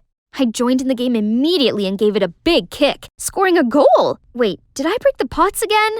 I took off my headset to see a guy doubled over in pain. Oh god, I'm so sorry. Don't worry, I'm good. I'm fine. His face seemed awfully familiar. Oh, I remember you from the school garden the other day. Yeah, that was me. I'm Marshall. Thinking about applying to VR? Yeah, I'm Lydia. Lydia, I think you'd like it here. I suddenly felt my face getting hot when I was saved by a phone call from Layla. I quickly excused myself and ran right into her. Hey, I've been looking everywhere for you. There's a welcome party tonight, and you're definitely going. No party. Oh, come on. I'll introduce you to our research group. You've heard about the creativity competition for departments, right? Greenhouse is in it to win it. But no buts. Let's get ready. At the party, Layla dragged me to where the greenhouse kids were hanging out. They were still glaring at me. I should just leave, but on my way out, I bumped into Marshall. Hey, Lydia, I was looking for you. You dropped this handkerchief back at the VR department. It's from your grandma, right? Oh my god, thank you. But how come you know it's my grandma's? I just guess. I saw your initials on it. Hey, back off, you VR freaks! Stop talking with our new member. Poof, are you sure? This morning she seemed really fond of all our gizmos and gadgets. What are you talking about? Lydia, explain this! What's there to explain? Your pea-brain can't read between the lines, huh? Layla lunged at Christine and a fistfight broke out between them. That's why I don't fit in social gatherings. Hey, wanna get out of here? Yes, please. Marshall explained that there was beef between the VR and greenhouse departments. They were neck and neck for many things, especially the scholarship competition. But sometimes both went too far. The greenhouse put insects in the VR facility rooms, which chewed up all their cables. To get back at them, the VR messed with the water system in the greenhouse, which caused water blackout and killed dozens of plants. And naturally, the presidents, Layla and Christine, were always at each other's throats. Shoot, I was planning on choosing VR as my major, but that would mean turning myself into her enemy. What am I supposed to do? I tried turning back to VR to take my mind off things, but I could hardly concentrate. Lydia, why is your head stuck in the clouds? I've been thinking. I want to be in the VR department. Greenhouse is good, but I'm not sure it's for me. I just don't want us to be enemies. It's okay. We're still friends no matter what you decide. Just follow what feels good in your heart. Aw, she'd put me above all her rivalries? She hadn't changed so much after all. First thing the next morning, I went to apply to the VR department, then caught sight of Layla. Hey, Layla, I made my decision. I've applied for VR department. What? You can't be serious. Choosing VR would mean you're just throwing away your dream and living in an unreal fantasy. Unreal? It's more real than the cool girl with hot friends thing you've got going. And why would you tell me to follow my heart when you clearly didn't think I should? I told you that? I nodded my head, confused. I might have slipped my tongue or something. Just think about it again. Something was off. I swear she really seemed genuine yesterday. Over day, I got back to my dorm room only to find out my headset cracked and wouldn't turn on. Who did this? Freaked out, I only thought of one person who could help me fix it now. Marshall. It would take a few days to fix it. Oh no, I couldn't pass a day without VR. I think you'll find something to do. Like what? You're more than welcome to hang here. Dang, this guy's cheeky. Suddenly, Marshall's phone rang, and he excused himself for a few minutes. I looked around his room and noticed 2 VR headsets on the table. Maybe Marshall wouldn't bother if I borrowed a spare set, right? As it turned on, my own forest appeared in front of me. Was he following me? I clicked on his profile to see. He was logged in as Layla, my friend Layla. So the Layla I've been talking to was not the real Layla, but Marshall? How long had this been going on? And did Marshall know me from the beginning? Lydia? I took off the headset to see Marshall standing there, stunned. What's this? Explain to me now. It all started when I got my department's pricey drone stuck on the roof of the greenhouse building. Layla was up there, so I begged her to give it back to me. She only agreed under one condition, that I had to use her VR account to play with you, without telling you that. At first, I only did it as part of the deal, but after a while, I find her the funniest, smartest, and most creative girl, and I couldn't help but spending time with you. You're telling me that this whole year I've been talking to someone I thought was my best friend, but it was actually just some random guy, and you have the nerve to keep lying to me? Marshall, give me my VR, and stop hovering around Lydia or she's gonna find out. She already did. Lydia, I can explain. Was it because of the stupid rivalry between Greenhouse and VR? What's so important about it that you had to lie to your best friend? You've changed, Layla, and I don't think you're my friend anymore. I stormed off, fighting back tears. I couldn't look at either of them any longer.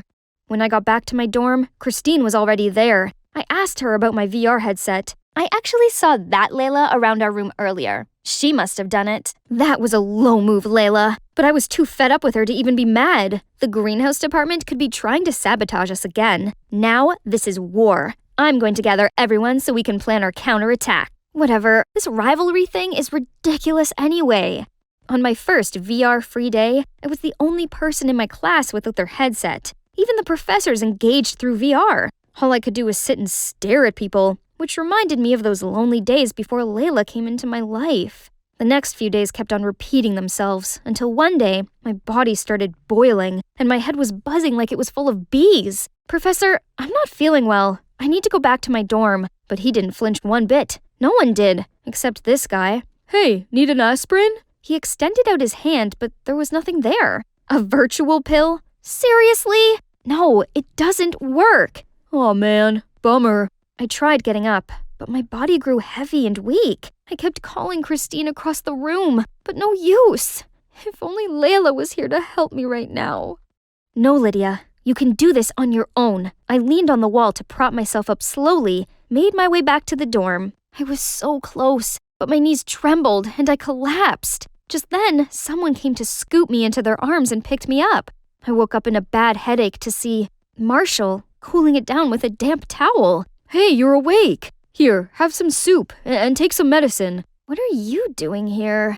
I came to return your VR but saw you collapsing, so then I helped you into bed. I know you don't want to talk to me right now, but this was urgent, so... Thank you, Marshall. I threw myself into his arms and burst into tears. I thought no one was gonna help me. He wrapped his arms around me, and I finally felt safe. The next day, thanks to Marshall, I felt loads better, so I went to watch the department's creativity contest. The greenhouse presented their newly bred plant species and got the highest scores so far. VR, on the other hand, wasn't so lucky. Our newest development in headsets, exploded. Christine didn't take it well. I tried to comfort her, but she just brushed me off and stormed away. Suddenly, Layla rushed towards me and pulled me into a corner. Lydia, I just want to say I'm sorry. Ever since I got here, I became the center of attention in the VR department, and I got so wrapped up in it. I had to give up playing VR with you. I don't know, Layla. Why couldn't you just tell me that? I didn't want you to be alone. You were always online, so I guess you didn't make any friends back home. That's true. This might sound ridiculous, but only now have I realized that VR isn't everything. No virtual reality can replace the real world, and real friendship goes through all kinds of ups and downs, but it lasts, just like you and I. I'm glad you realized that, and I just want to let you know, no matter what department you choose, I'll support you. Unconditionally. Thanks. But hey, why did you break my VR headset though? Your VR? No, I didn't do it. I swear. Then how come Christine blamed it on you? I ran down to my dorm to confront Christine, but she wasn't there, and she didn't return for the rest of the night.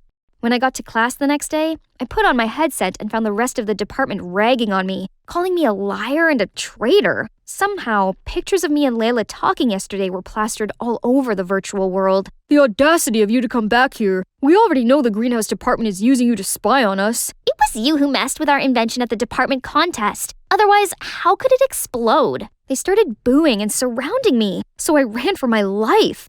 Until a hand grabbed mine. You could run for real, you know. Yes. At least I'm not the only one virtually running. We made it to the building's entrance, just as the greenhouse student dragging Christine towards us, and the VR students caught up with us. Layla, what's going on? We caught this girl starting a fire in our greenhouse lab with her hoverboard, then tried to flee the scene. What? Why would you do that? It's not on purpose, okay? Then tell us the truth. Now. Fine. So, a day before the department's competition, I secretly made an adjustment to the VR model, but somehow it caused an error and we ended up losing the prize. I was so mad that I decided to take it out on this greenhouse bunch. Last night, I snuck into your lab trying to take away all of your research, but suddenly, my hoverboard overheated and exploded, causing a fire to spread everywhere. I freaked out and left. You know the rest. Yeah, thanks to you, our lab was burnt to the ground. You're lucky no one got hurt. And you had the nerve to blame Lydia for losing the contest. I had to, otherwise the entire department is on to me. Oh, not just the VR department. Now everyone was furious at this crazy manipulative witch. What about my VR headset? Did you break it too? Well, that's just a little trick to get you and Layla to fight. You do belong to VR department after all. That means no making friends with Greenhouse. Right, guys? Guys? You've gone too far this time, Christine. And this rivalry thing is ridiculous anyway. Look where it got you. The VR students couldn't have agreed more. They immediately voted to impeach Christine from her class president role before turning her into the administration. They then apologized on Christine's behalf and offered to help the Greenhouse rebuild their lab. Of course, Layla and the Greenhouse department agreed. It looked like the start of a beautiful partnership. Within a few months, in collaboration with the VR department, the greenhouse was completely remodeled and renovated. No one even cared to mention the feud between the two departments anymore. And guess what? I applied for a second major in greenhouse. Double majoring was tough, but I had the support of Layla and Marshall, and our friends in both departments. Speaking of Marshall, he wanted to take me somewhere special in the real world. He covered my eyes and led me there. Now you can look. I could have sworn I was in the VR world, but I wasn't. I could feel and smell the flowers, the soft grass, and Marshall's warm hand holding mine. Lydia, I've been wanting to tell you this for a long time. I don't want to be your virtual friend, or even a friend in real life. I wanted more, so would you like to be my girlfriend? Are you kidding me? Yes, yes, yes! The bell had already rung, but here I was, still stuck in chemistry class. Mr. Evans won't stop droning on about the big test coming up. Abigail, you do know what a bond is, right? That's easy. My dad goes on about them all the time. U.S. Treasuries, Japan bonds. They are financial bonds. We're talking about chemical bonds, for Christ's sake. Close enough. Don't you think I deserve a grade increase? Enough. Go and meet your homeroom now. This is unacceptable. Jeez, his bad mood must have been contagious for adults, as Miss Garcia was also in a foul mood. So, Abigail, I will organize a meeting with your dad. My dad? No, he'll go mad and take away my credit card. This seriously cannot go on anymore. Your grades are in a downward spiral. I promise, I'll actually study this time. Please, let me prove it by acing my next test. Your next test. Let's see. That appears to be your chemistry final in 2 weeks' time. That's perfect! I need time to process all the knowledge I've been learning anyway. And, phew, crisis averted. Now, where's Norma? I need some retail therapy with my bestie. So I have 2 weeks to work this out. I mean, you can probably cram in quite a bit within that time. No, Norma! I have to figure out what I need to buy before my dad locks the card. Right then, a nearby waiter suddenly tripped and spilled orange juice onto Norma and her newly brought Chanel bag. Oh no! But to my surprise, she just smiled and dismissed the waiter. What was that, Norma? What's got into you? Love, I guess? It's still early days, but I'm in love, Abby. Isn't the world so dreamy and beautiful? You are kinda happy? Hold up, Mrs. Garcia is single. If I found someone special, then she'd be too distracted to call in my dad for the meeting. Yeah, I guess. Or, you could actually study. Don't be ridiculous. Mr. Evans is single too. 2 birds, 1 stone. So the next morning, I joined Mr. Evans' chemistry club to spy on him. Wanna hear a joke? What do you think 0 says to 8? Nice belt! Hey girl, can I be the photon to your electron and take you to an excited state? Please, somebody save me already! Yo, Callum, you're late to the party. We're having a blast over here. Are you coming home with me or Mrs. Garcia today? Miss Garcia? Hi, Hank. My mom's staying late at school today, so... This Callum guy is Miss Garcia's son? I sure came to the right place. Mr. Evans then gave some boring lecture about states of matter. After drawing a whole maze of weird symbols and stuff on the board, he asked if anyone had any questions. Here comes my chance. Oh, good. Curiosity is the gateway to knowledge. Go ahead, Abigail. I was wondering if you like tea or coffee? Oh, and also, are you more of a dog or cat person? Can you please pay attention to the lesson? Callum, as a top student, I think you can help her. Of course he will, Mr. Evans. Poor guy, he's totally oblivious that he's been chosen for my master plan. Who made him Miss Garcia's son in the first place? So, Callum, right? You know, your mom's actually my homeroom teacher. Yeah, I got that figured out long ago. Wait, what? You already knew about me? How can I not? The lowest scoring student in every class. You're my mom's favorite dinner topic. That's why I'm here, studying to change your mom's dinner topic. Could you help me with that? Nope. I don't know what you're up to, but keep me out of it. No way I was letting this plan fail. So I decided to follow Callum to the library after school to learn more about Miss Garcia. Oops, what a coincidence. Didn't expect you to be here. Thought you'd be studying with your mom 24/7. We're just normal people who do other things apart from studying. You know, reading, watching movies, talking. I guess you and your mom only read specialized books. Quite the opposite, actually. We both enjoy Victor Hugo. What about you? Since when were you suddenly interested in chemistry? Me? Why not? I've always had the biggest passion for chemistry. The way all the substances interact with each other is mind-blowing. Chemical bonds, you know? If you're that interested, then yeah, I'll make you a master of chemistry. But first, you may want to try reading your book the correct way. Did he just say he'd help me with chemistry? Why does my gut instinct tell me trouble is on the way? I came home with Callum's precious piece of information about his mom and forged the cheesiest love letter, well, on behalf of Mr. Evans, of course, and made sure to hand-deliver it. Who knew someone as strict as Miss Garcia had a soft spot for Victor Hugo romance novels? From my hiding spot, I saw Callum open the door and get the letter. Okay, first bird down. The next morning, I was excited to peek into the teacher's room to check on Miss Garcia. But why is the principal here? And in his hand is the love letter. Ye who suffer because ye love, love yet more. To die of love is to live in it. From David. David Evans? Sorry, Mr. Browies. That's actually my, literature assignment. Wrong address. How in the caramel fudge did this letter end up here? Callum obviously got the letter. I decided to sneak the letter directly into Miss Garcia's bag afterward. Better safe than sorry. In the following days, I needed to send Mr. Evans the other love letter too. Only Callum was a little too determined to turn me into a chemistry master. He made sure I got the notes imprinted in my brain, questioned me on the topics like an FBI agent interrogating a hard case, and even had his eyes fixed on me every time I carried out the experiments.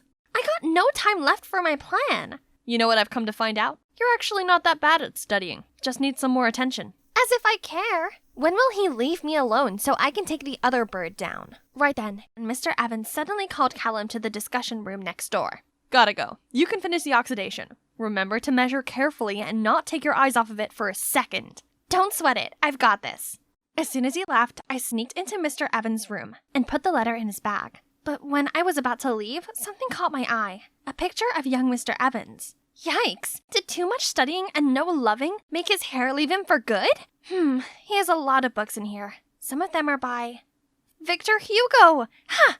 Seems Mr. Evan and Miss Garcia are made for each other. Oh, sugar! The experiment! I ran back to the lab and poured all the substances in, but it was weird. What did I tell you? All the time spent on this experiment, just to see it burn. Oh, wait. What is this purplish substance? Mauve! We've accidentally created mauve instead! You're so brilliant, Abby! Didn't really know what was going on, but are those my cheeks I can feel blushing? What's gotten into me? Didn't know you two are progressing that fast. Maybe keep it down a notch in public.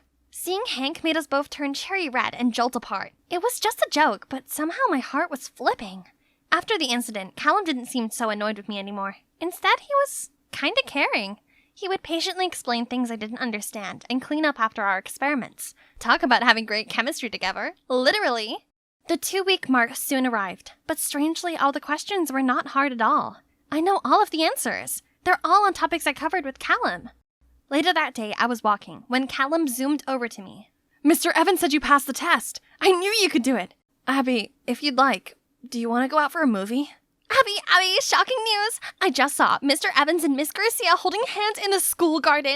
Things are progressing. Norma and I both turned into excited dolphins when Callum's happy expression fell. What are you talking about? My mom with whom? Mr. Evans, you should thank Abby. It was her plan to get your mom a new boyfriend. The plan? Is that what you call it? Passion for chemistry? So what? It worked, didn't it? This isn't gonna happen. No way. What's your problem? Why don't you want your mom to be happy? Talk about selfish. Callum couldn't answer and huffed off. He's been ignoring me ever since. And me? I decided to find a new lab partner. Well, if Hank would quit getting in the way. Why did he always poke his nose in? I gave Hank a dirty look, but he just pushed Callum toward me. You two are welcome. Ugh, what gives? Callum couldn't even meet my eye. I felt kind of bad for Callum. I guess no one wants to see their parent dating their chemistry teacher, right? Why bother anyway? I should be happy because the plan has worked out. What's up with Callum? Why is he acting as if someone burglarized his house or something? Actually, Callum's dad walked out on them a couple of years back. Since then, he swore to never let anyone hurt his mom again. That's why he's so against your matchmaking plan. That explains a lot, but wait, how did you know about the matchmaking plan? Hank started to sweat bullets while Norma constantly winked at him. Hey, are you guys hiding something from me? Don't tell me. No, we're not dating. We're... You said it yourself, idiot. That makes sense. The next morning, Miss Garcia suddenly got sick, and this Miss Flowers came in to cover. Different from our strict homeroom, Miss Flowers didn't teach much and seems pretty chill with whatever we do in class. Great, huh? Yeah, it would be if she didn't keep on flirting with Mr. Evans. Mr. Evans didn't look comfortable with Miss Flowers at all. She was obviously trying so hard to win him over. Poor Miss Garcia. She looked so happy with Mr. Evans before. My master plan can't have been for nothing. I gotta do something. So I handcrafted a reminder love letter on behalf of Miss Garcia again. That was sure to make Mr. Evans' heart give off butterfly flutters. But I was sneaking it onto his desk when Miss Flowers appeared. Abigail, what are you doing? Why are you doing this? Mr. Evans is my dream man, not hers. No, he's not. He and Miss Garcia are obviously made for each other. Duh! I demand that you take that back at once. He's my heart's desire. Mine. No, he's not. He goes all gooey-eyed at Miss Garcia, not you. This is unacceptable. Detention! That's not fair, Miss Flowers. You can't punish her over nothing. You. Garcia's son, right? Want to play hero saves beauty? Detention for both of you, now! Miss Flowers? More like Miss Tyrant. What kind of a teacher made students clean the windows for detention? Ugh, these stupid windows. Breaking my back already. And Callum being all Frosty the Snowman with me is not helping. You brought all of this on yourself. What? If you hadn't have given the love letter to the principal in the first place, Mr. Evans and your mom would be official already. My mom and I are fine by ourselves. Who's being stubborn now? Hank already told me everything. I understand you're upset, but have you ever thought about what your mom wants? She sure looked happy with Mr. Evans. Callum didn't say anything, but I could tell from his glazed eyes that he was thinking hard about this. When Callum and I finally got out of detention, Hank and Norma rushed in. We just heard that Miss Garcia has food poisoning. She's fine now, but Miss Flowers will probably cover for another week. Why do I feel like Miss Flowers has something to do with this? She visited my mom yesterday and gave her a casserole. That's it! Miss Flowers must have poisoned Miss Garcia so she could replace her. But this is getting crazy. What can we do? How about we publicize all the love letters online so the whole school knows about Miss Garcia and Mr. Evans? I mean, if that's okay with you? Callum didn't say anything and just nodded. We immediately rushed to the IT room, but the computer's locked. Let me handle it. I know the password. With Callum's help, we posted on the school forum. And guess what? Everyone's smitten with Miss Garcia and Mr. Evans' love story. Cute, huh? We then left to visit Miss Garcia, but Miss Flowers appeared in front of us. What do you all think you're doing? Making a fuss on the school forum? I bravely stepped up to face her. You've seen it. Mr. Evans and Miss Garcia belong together. You should just give up on him already. Is that so? You know what? Mr. Evans actually wanted me to meet him for a private talk tonight. And as for your homeroom teacher, guess what? That position will be mine full time. I'm afraid you've got it all mixed up, Miss Flowers. It's Mr. Evans, followed by Miss Garcia. We asked you to come to talk about Miss Garcia's food poisoning. That's right. Earlier today you visited me, asking me if I was ready to come back to class tomorrow. You were very kind and even brought me homemade food. Little did I know that this was a deliberate attempt for you to make me sick. Luckily, Mr. Evans dropped by just in time to get me to the ER.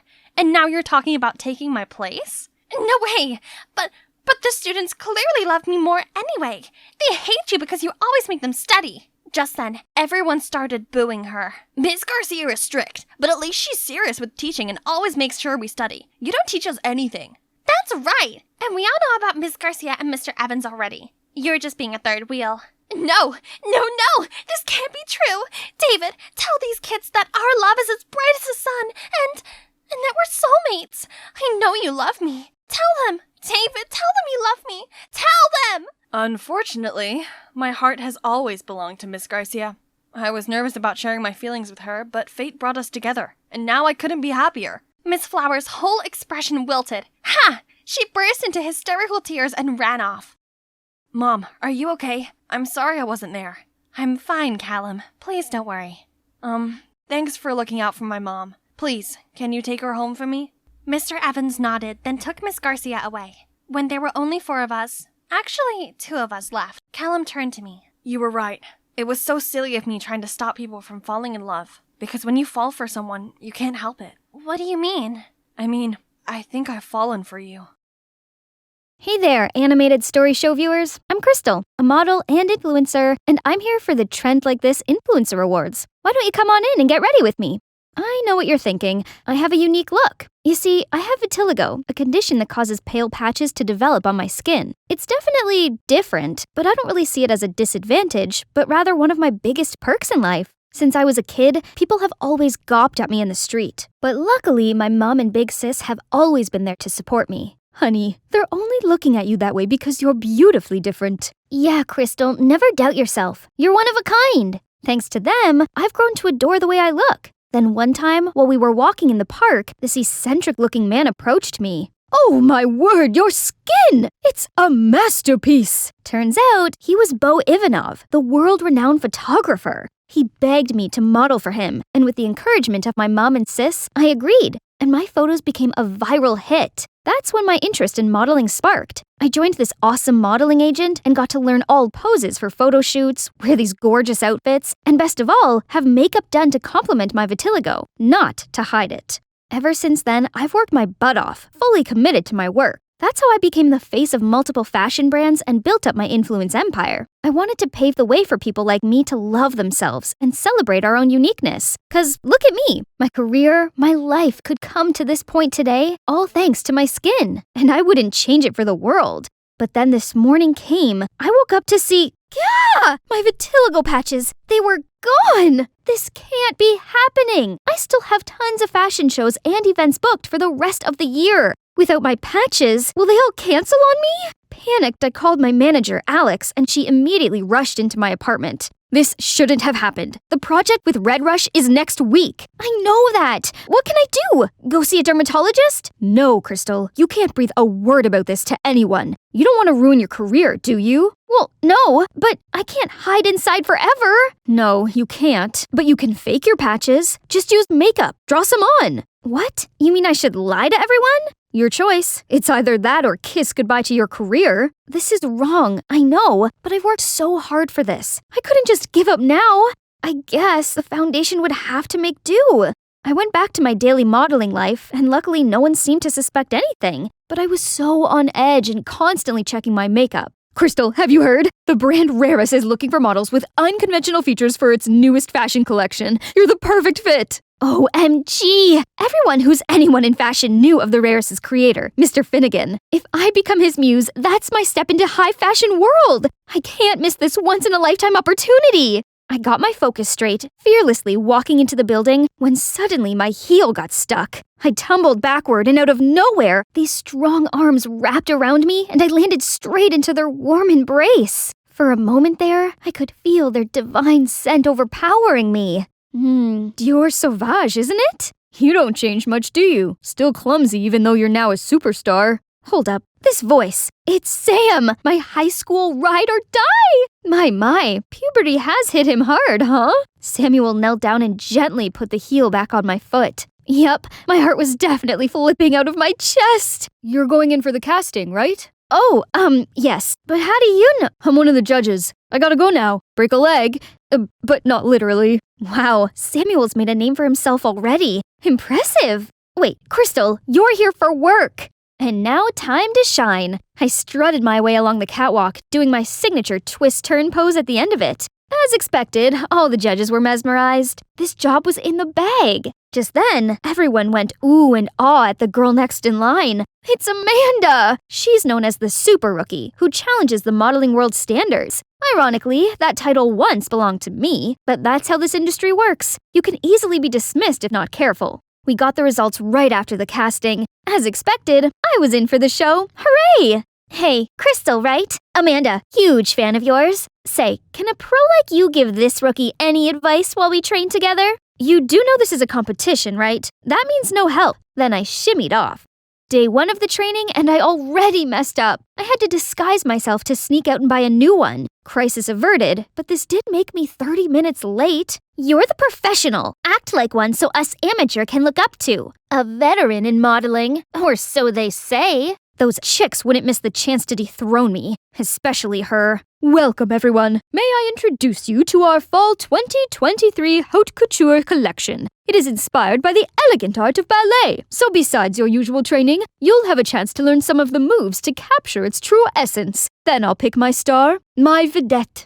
Ballet? I hadn't done that since the accident! Little 6-year-old me was having a ballet performance and had to do this crazy spinning technique. But somehow, I ended up twirling like a humming top, then face planted right on the stage. I never forget the audience's mocking waves of laughter. No, get yourself together, Crystal. Whatever the challenge is, I'll succeed and rock the vedette position. The first lesson was catwalk. Easy peasy, no one came close to matching me. Good posture, excellent posing. Well done, Crystal. Oh, he's so sweet. Can we just take a break to admire this piece of art? Come on, why are you so shy today, Crystal? Your patches are superb. Except they're just the magic of makeup. But the nightmare had only just begun. Jeez, these clothes were way too tight. They got me melting like the witch from the Wizard of Oz. Gotta go touch up. Then during another session, I couldn't keep my balance and was wobblier than a jellyfish. Meanwhile, Amanda effortlessly executed all those moves. A few days later, Mr. Finnegan organized a photo shoot, which we had to pose like a ballerina on this revolving platform. The past trauma immediately rushed back into my head. I stepped onto the platform shaking like a leaf. Only with Samuel holding my hands could I imagine to do the simplest pose. At least it's over now. My, our pro seems a little rusty, doesn't she? Just step back and let one of us younger girls take care of this, right, Amanda? Go practice, Xena. Amanda stepped up to the platform. Her body started moving like a real swan. Gorgeous, Amanda. You're as graceful as the ballerina in the musical box. That's it. I think we got the shot. Well done. The whole set erupted in applause, and Amanda was the center of attention. Looks like you could learn a thing or two from your junior. Look, I may not be the best ballerina out there, but I'll show them where 1000% efforts get me in life. So I stayed later after the training to practice more, starting with stretching. Ouch, not as easy as it looked. Okay, let's try again. Just have to raise my leg and... Whoa! Okay, this time it has to work. And now the hardest part, sur le point. Uh-oh. Just then, Samuel appeared, trying to catch me, but we both ended up stumbling on the floor. Don't try too hard. You may hurt yourself. It's just, the vedette means a lot to me. I know you can do it. You've been such a positive influence, and I know that energy can get you what you want. No, my patches!